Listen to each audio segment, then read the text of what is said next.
So I'm going to do things. I feel like this reminds me of my grandmother.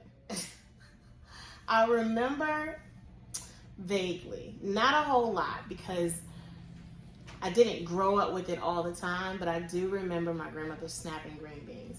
And I remember it was fun when I was young, and then I didn't want to do it anymore.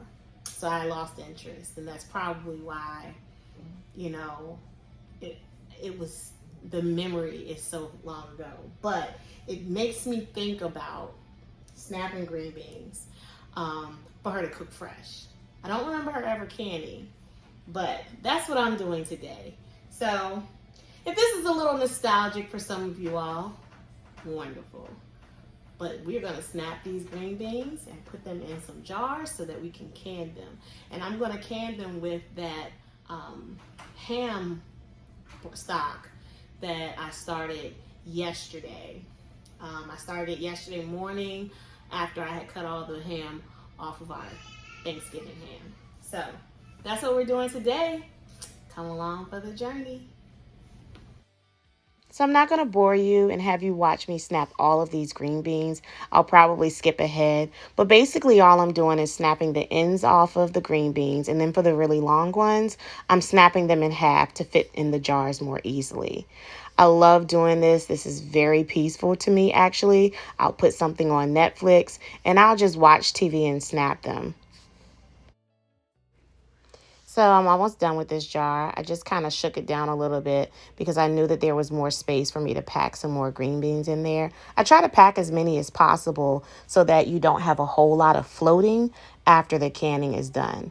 So as I get as much in there as I can, all the way to the bottom of where the rim starts, then that's when I'll move on to the next jar.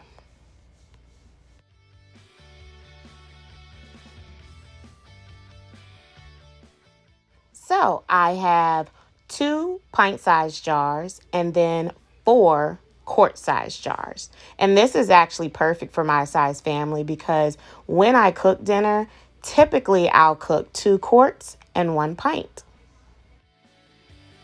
So the next step I'm going to take is to use my fat skimmer to skim the fat off the top of the ham broth.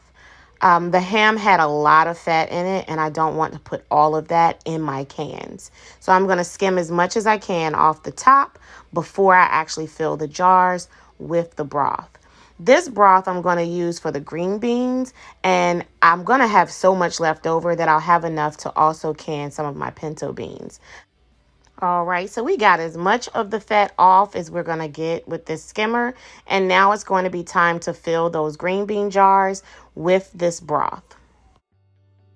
In previous videos, I've gone over all the tools that I lay out before I start filling the jars. I have my lids, my bands, my debubbler and magnet, and the vinegar that I'm going to use to wipe the rims. This liquid has already been ran through a colander to remove the meat and large pieces of herbs that I don't want to go into the jars. I really just want the broth. I'm running it through another strainer just so that I can get any little pieces that may have been left behind. I'm going to fill this jar up to 1 inch of headspace, and then I'm going to use my debubbler and pack it down to release any of the air bubbles that might be at the bottom. And then, of course, we're going to take our paper towel, dip it in the vinegar, and wipe the rim before we put our lids and bands on. Once I have it finger tight, I'm going to go ahead and put these into the pressure canner, which is now filled with warm water so that the jars can stay warm and be ready to can once I finish filling all of them. Now here is the perfect time for me to add my disclaimer again. Anything that I am doing when I can, I am doing because I feel that it is safe for my family. Please do your research, follow all approved recipes for canning anything, especially pressure canning. I am not doing a how-to. I'm just sharing what I do when I preserve my food for my family. This is just going to be a jar of broth. The reason that I am putting this jar in with the rest of it is because of 2 things. Number 1, I am going to can this or pressure can this for the same processing time that it takes for you to pressure can ham broth by itself.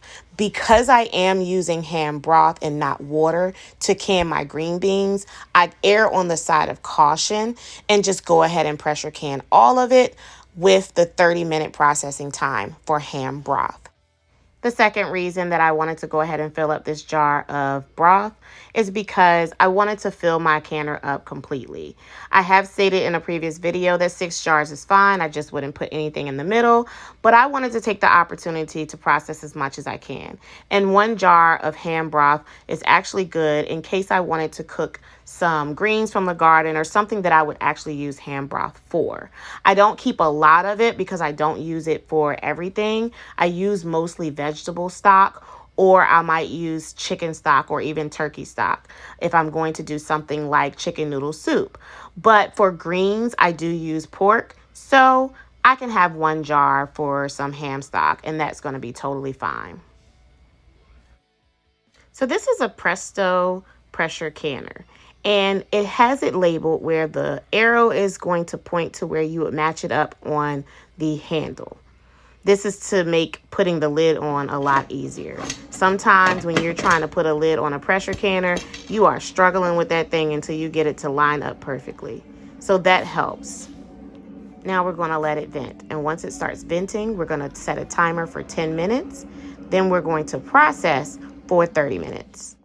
All right, y'all, so ignore those beans over to the side. That is going to be a separate video, but as I stated in the beginning of this video, I did use the ham stock to also can beans. But here are our green beans. They are gorgeous. They're still bubbling, and we processed these for 30 minutes in the pressure canner. They are canned in ham bone stock. I did use the ham that I cooked for Thanksgiving. I went ahead and cut all the meat off of them and put it in some, I think I used about 3 gallons of water, and then I added a little bit as it cooked down because some of it did cook out. But that did cook for an entire 24 hours, maybe a little bit longer, before I used it to fill these jars up. So we reached the end of our video, and look at these gorgeous green beans. I want to thank you again for joining us on another processing day. Until next time, y'all be blessed.